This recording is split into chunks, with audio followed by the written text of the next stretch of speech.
Iyadatul maridhi min a'mali ta'at, tembelea mgonjwa ni katika matendo ya taa. Alkathirati thawabi, yenye thawabu nyingi, matukio ya kutembelea wagonjwa. Alazimati alajri, na yenye ujira mkubwa.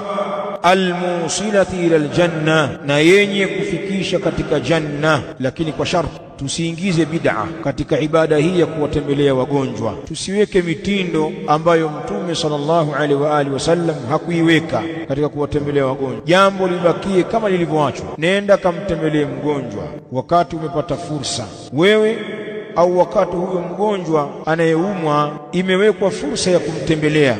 Hakuna haja ya kupanga siku maalumu au wakati maalumu. Na watu wanasema sisi tunakwenda baada alfajr, kama kuna fadhila hivi muda kutembelea mgonjwa na alfajiri shekhi, au yaumul khamis, akaamini kama wakati fulani una fadhila maalum au siku fulani ina fadhila maalum. Kwa baadhi ya vikundi vimefikia huko, au wakawekea mtindo kwamba kumtembelea mgonjwa kuna mtindo huu, lazima muende kwa vikundi au mpitiane majumbani au mkusanyane msikitini, ndio utaratibu. Kwa tukiingia pale itaonyesha ile hadhi ya Uislamu na nini, kwa maana lazima watu wapitiane, waende kwa vikundi, wanawake na wanaume. Wengine wanavaa sare, hasa wana sare za kwenda kutembelea wagonjwa. Wanaume wamevaa maovaroli yao yameandikwa maandishi maalumu huko, wanawake nao wamevaa nguo zao sare fulani, matisheti au kuna kanga ya aina moja. Yote haya hayajaja katika sunna, bali tuwatembelee wagonjwa kwa hali yoyote yenye kufaa kisheria.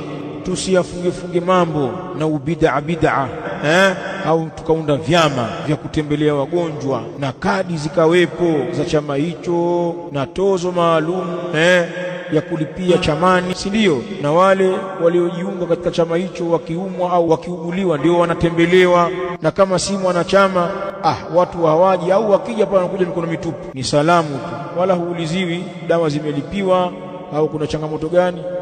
Sio mwanachama.